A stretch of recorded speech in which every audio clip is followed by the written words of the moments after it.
Now, pretty much good morning or late afternoon, Depending on where you are. depending on where you are, brothers and sisters. And for those who are Muslim, we say the Islamic greeting, Assalamu alaikum wa rahmatullah. Assalamu alaikum wa rahmatullah. My name is Nafis Abu Zaid, and with me is my companion Isa. and friend, Isa Abu Isa. and he's also will be my co-host on a project that we will be embarked upon, which is known or titled as the Philadelphia Negro. This particular title is, we were getting to that, which is based off, but this particular project is one of a social Ills. that addresses social ills, but yeah. more so of a social experiment that addresses social ills. So No.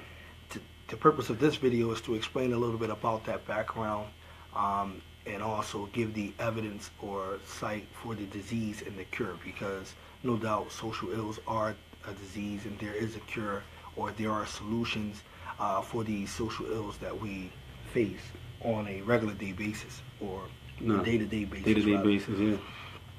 I will begin by, first and foremost, dealing with some of the things. Number one, the world is plagued by all sorts of problems.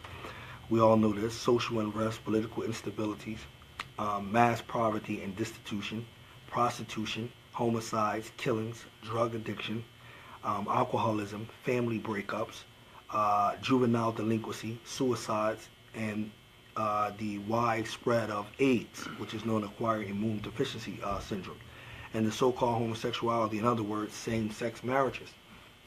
So there are two things that inspired this particular work, no doubt, to deal with or embark with the social ills. And for those who are, people of faith, or those who follow the Islamic faith, we will cite evidence from both the Quran and the Sunnah to, support the endeavor that we're getting ready to embark upon. The first thing that inspired this particular talk, no doubt, is, or particular project rather, is the book that was authored by Sheikh Muhammad Abdul Wahab, who was a scholar. His name was Muhammad ibn Abdul Wahab, rahmatullahi ta'ala alayhi, and he has a book that he authored which is called The Aspects. In Arabic it is titled Masail al-Jahiliyyah, but it is the aspects of the days of ignorance. And in this book he listed a certain or a number of aspects of things that took place preceding the event of Islam. So before Islam came to the Arabian Peninsula at that time, there were certain things that the Arabs was accustomed to doing that were from social ills. And he addresses those things in light of the Quran and the Sunnah, showing how those things has been eradicated, or have the solution have came by way of Islam. So the same way he done with the Arabs, in this perspective, we would like to do with, dealing with the people of minority or different minority who aren't Arabs, and specifically more so the African American, addressing those social ills that we have prior to accepting Islam or coming into Islam, that we still have and have yet left us or broke apart from. No. So we would like to address those particular issues. And as you see, social ills, as we list just a number of stuff that the world is being plagued with, all of that fall under social ills. Is the AIDS epidemic not a warning to the transgressors? So if we look at the issue of AIDS, for example, we can see that those who, as you're going to see statistically, you're going to see that those who participated and those who are more prone to catch it, or befalling them. AIDS is one of the world's most frightening killer diseases. The Dr. Hasher Ledgerbird has predicted some years ago that some nations might lose as much as 40% of their population over the next few years because of the AIDS virus. And I know many of us know about the AIDS virus, the HIV virus. Statistics released by the World Health Organization from time to time show AIDS cases are rising in many parts of the world. AIDS victims are usually homosexual and prostitutes. This is usually the case, but this is not always the case. You don't have to be either one of the two, but it's found. from statistics. The disease is a mere byproduct of the related menaces of homosexuality, sodomy, and prostitution. More than 1,400 years ago, the Prophet Muhammad, those who follow the Islamic faith, Prophet Muhammad sallallahu alaihi wasallam, may peace and blessings be upon him from Allah, by the infinite wisdom and mercy of Allah, have already admonished mankind of the consequences and dangers of promiscuous sexual relationships. It comes in a narration or a hadith that is reported from our Prophet sallallahu alaihi wasallam, may peace and blessings be upon him.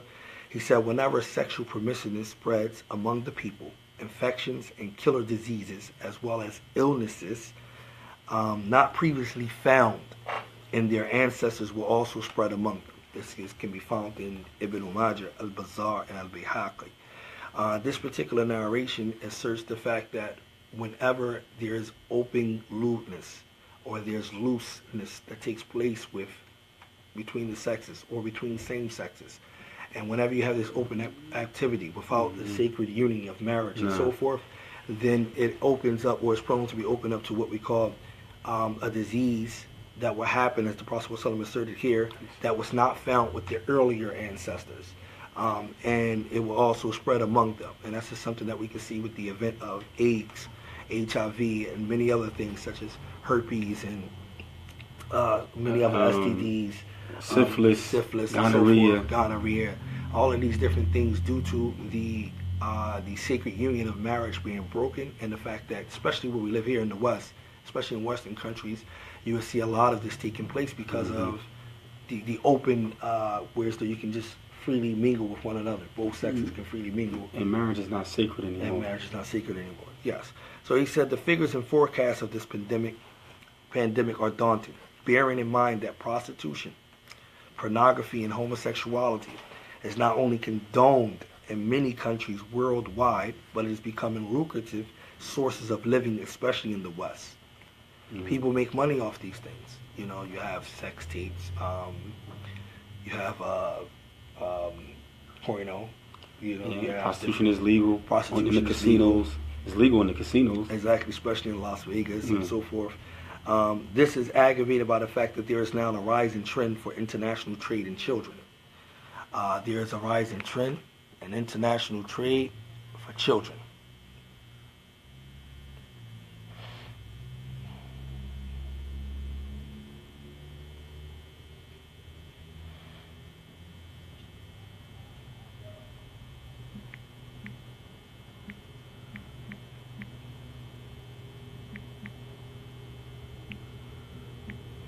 One moment, please. Yeah, give us one second here.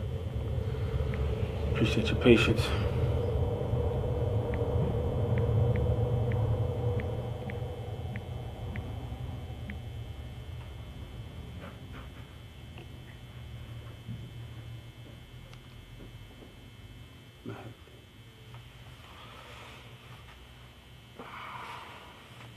Yeah, this is a rising trend, especially amongst the international trade for children. So recently we have seen in the news that there has been children, especially has been, adopted.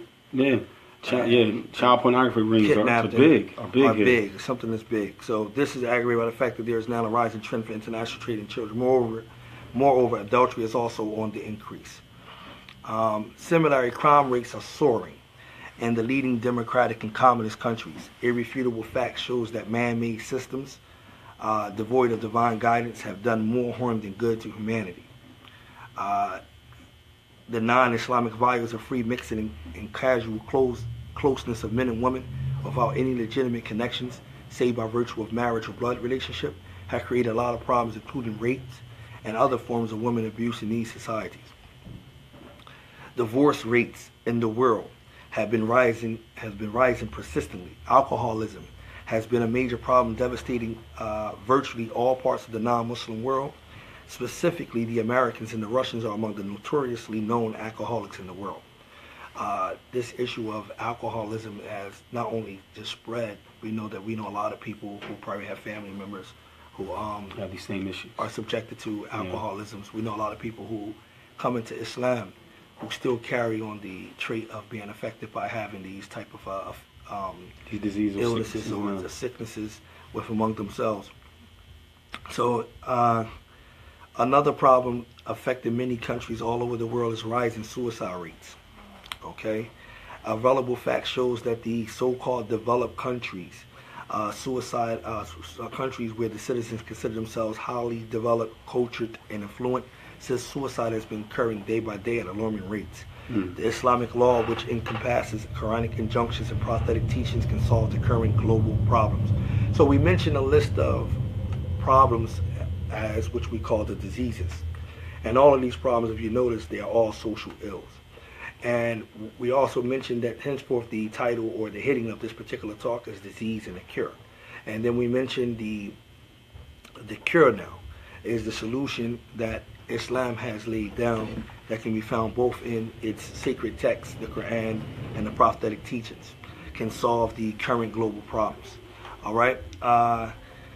Dealing with the divine nature of Islam makes it the only religion in the world that offers genuine solutions to such problems such as social unrest, political instabilities, poverty and destitution, prostitution, homicide, killing, drug addiction, alcoholism, family breakups, juvenile delinquency, suicides, AIDS, and the like. Islam is not only a religion, but also a complete code of life. All facets of life, public and private alike, are all covered or are covered under the realm of Islamic law. Islamic law is the impediment of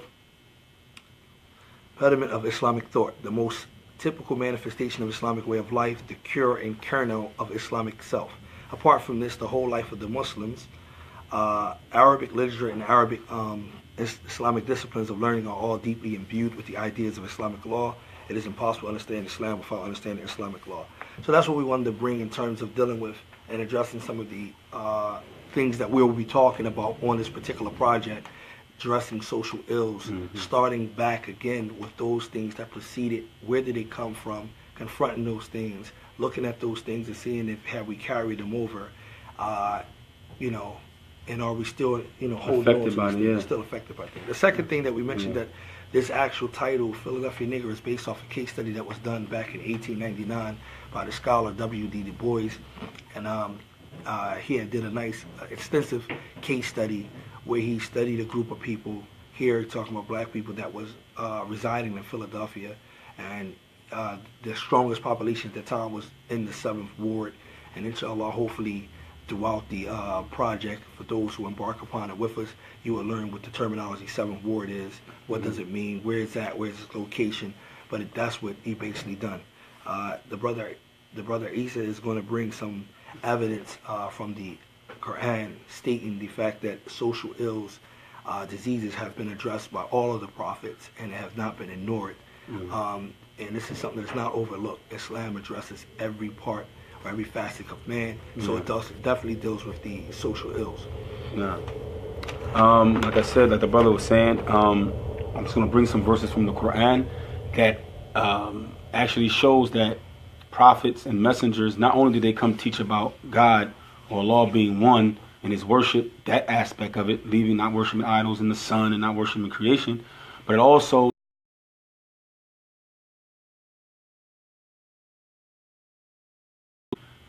calling them to monotheism. And we'll bring some verses where it actually goes. Moses dealt with the social of magic, where he says, قال له موسى ألقوا ما أنتم ملقون فألقوا حبالهم وعصيهم وقالوا بعزة الفرعون إن لنحن الغالبون.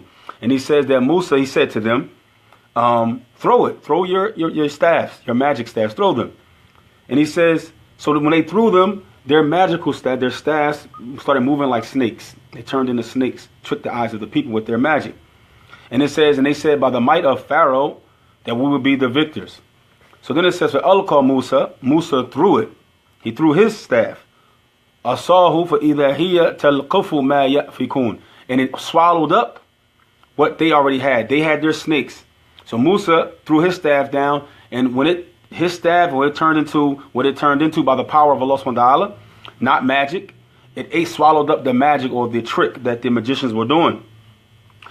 فَأَلْقَى السَّحْرَةُ سَاجِدِينَ قَالُوا آمَنَّا بِرَبِّ الْعَالَمِينَ. And the magicians fell down in prostration, and they said, we believe in the Lord of the worlds. So it stopped that story. So it showed that Musa, not only did he call them to monotheism, to worshiping Allah alone or God alone, but he also faced down the social ill of their people, which was socially, magic was a social thing that they did. They did contests and competitions on it and everything. They had magicians. This was something that plagued their society. So Musa or Moses faced that down. We have Abraham, excuse me, for those who don't understand Arabic.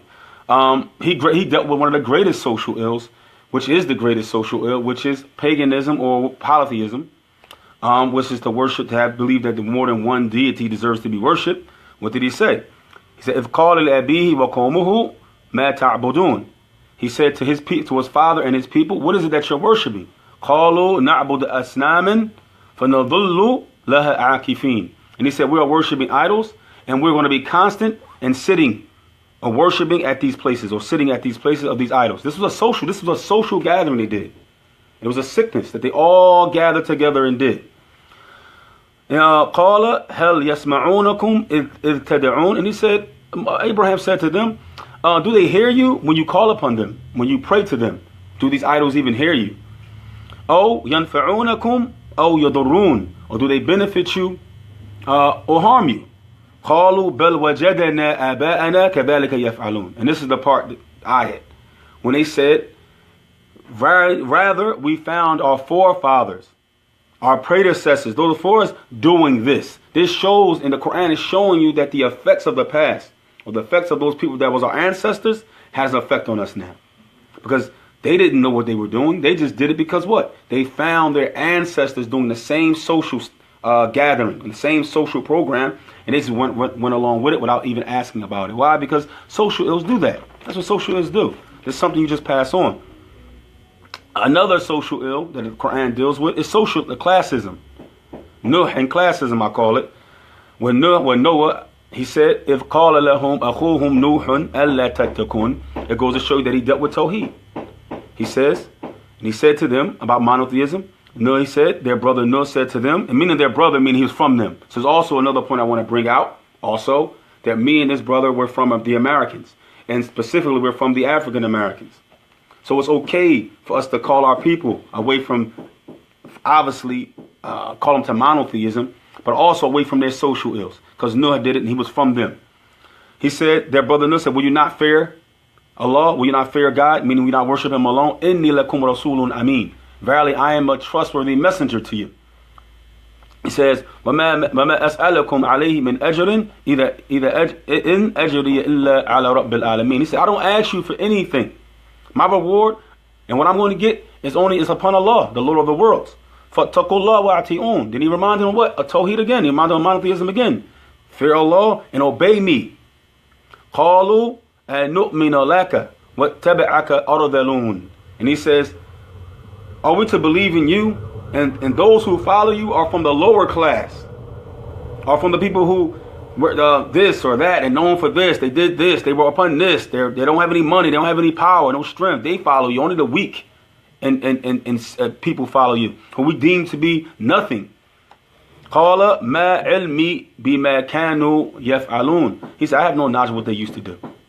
So he didn't turn away from classism. He turned around and dealt with them. He says, وَمَا أَنَا. He said, إِنْ حِسَابُهُمْ إِلَّا عَلَى رَبِّي وَلَا تَشْعُرُونَ. He said, but their reckoning is with whatever they do. Their reckoning is with my Lord, and you don't know. You don't understand. وَمَا أَنَا بِطَارِدِ الْمُؤْمِنِينَ. And I am not from those who will turn away a believer. So he dealt with classism, and he dealt with it with knowledge. Then we're going to deal with Lut, homosexuality. The Quran faced that. He sent the prophet Lot. I think it's Lot in English. Lot in English, yeah. كَذَّبَ قَوْمُ لُوطٍ الْمُرْسَلِينَ. And it says the people of Lut, they disbelieved in the messengers. إِذْ قَالَ لَهُمْ أَخُوهُمْ لُوطٌ. And their brother Lut said to them, from their people, أَلَا تَتَّقُونَ إِنِّي لَكُمْ رَسُولٌ أَمِينٌ. Said, will you not fear God? Will you not worship him alone? I'm to you a trustworthy messenger. فَاتَّقُوا اللَّهَ وَأَطِيعُونَ. Fear God and worship me. Fear Allah and worship me. Fear Allah, worship Allah alone and obey me. As He said, well, as'alakum alayhi min ajr. And I do not ask you for anything from the da'wah that I'm giving you, the call that I'm making to you. In ajri illa ala rabbil alameen. And my reward and what I'm going to get is upon Allah to give it to me. I don't want anything from you. Atatuna dhikrana min al-alameen. And he dealt with the social ill. He said, do you go to the males of the creation? Do you go to the males with your desire? You mean homosexuality? وَتَذَرُونَ مَا خَلَقَ اللَّهُ لَكُمْ رَبَّكُمْ مِنْ أَزْوَاجِكُمْ بَلْ أَنْتُمْ قَوْمٌ عَدُونَ. He said, but rather you leave them and you leave what Allah created for you to have your desires with. From your women and from your wives, verily you are a transgressing people. Verily you are transgressing people. These verses, they establish the fact that not only did the prophets and messengers addressed their people on the eternal structure as far as spiritual level, dealing with their connection with their creator, but the fact that which was plaguing their community. Yeah. So you have different things that was plaguing the community, like we've seen with the case of Moses and his people. A lot of them with Pharaoh at that time. His people was the Israelis, and actually was captured, or put in bondage by Pharaoh and his people, who dealt in the dark crafts as far as magic and so forth. He dealt and addressed that issue because this was an issue that they had. We saw also with Noah alayhi salam, his accusers, or the people that he was calling to, they wanted to somehow, downgrade him by saying that you don't have anyone of affluent, that's cultured, and that's that's well off, that is wealthy, and that's following you. So here they was distinguishing between classes. Those that was upper class, those that was, wealthy and well-to-do, as from those who are poor class. So they were saying, you don't have any of that following you. So they made that a distinction of whether or not they will follow him. And they used that as a way of saying, no, we won't follow you because there's no one of stature or of status that believe in your call. And this is what the brother wanted to bring out with that. And then you had the issue of Ibrahim, who was dealing with the fact that not only was he born to a father who participated in carving and creating those things that help this spiritual illness as well as a social illness of taking objects that are fashioned by the hand of man and using it as some way of giving it some type of divine powers or abilities that only the creator possesses. And he brought that out to him. And he was able to call him to that. Also, he didn't mention the story of Shu'aib, which I wish he would have brought that story. I was going to bring it, but you stopped. Because he talks about dealing with certain things of cheating and and not giving, not weighing the measure and do right. He actually cheating the people in terms with dealing with weighing wealth and stuff like that, and dealing with the highway robbers and people that were robbing. Openly rob people on the roadways or in the passageways. So Islam definitely addresses the ills of social issues, and it holds the solution for social ills. And this is something that we hope by embarking upon this project, we are able to somehow not only shed light on these matters, but actually put a magnifying glass over them and confront them with see pattern behaviors that we might have, attitudes. Where did it come from? And initiated from somewhere. Why are we the way that we are socially? Why are we the way that we are economically? Why don't we have any unity? Even though we have the solution present in front of us, then we have to look back at that and see where that came from. And by the permission of Allah Jalla wa Ala, for those who want to know more, then stay in tune. We will do discussions. And we have a website that is known as www.philadelphianegro.com. Inshallah ta'ala, you can check on it. We put it in the description, and just stay tuned for any topics. If you have any feedback or any questions or opinions that you would like to orchestrate, or any topics that you would like us to address or deal with, then no doubt make sure that you leave it in the comment section, or make sure that you email us. We have a mailing list. You can join the mailing list, and we would definitely try to address those topics to our humble ability, do research and deal with those issues, inshallah ta'ala, as well as, last but not least, the social ill. And it is an ill, no doubt, because it's not normal. We definitely heavily plagued, especially in this time and age that we live in, is dealing with the issue of same-sex marriages and lesbianism and homosexuality and sodomy and all of these type of things. This is something that the first people that this happened to, he mentioned his story, was Lot. Lot and his people, the nephew of Abraham, they dealt with this particular issue.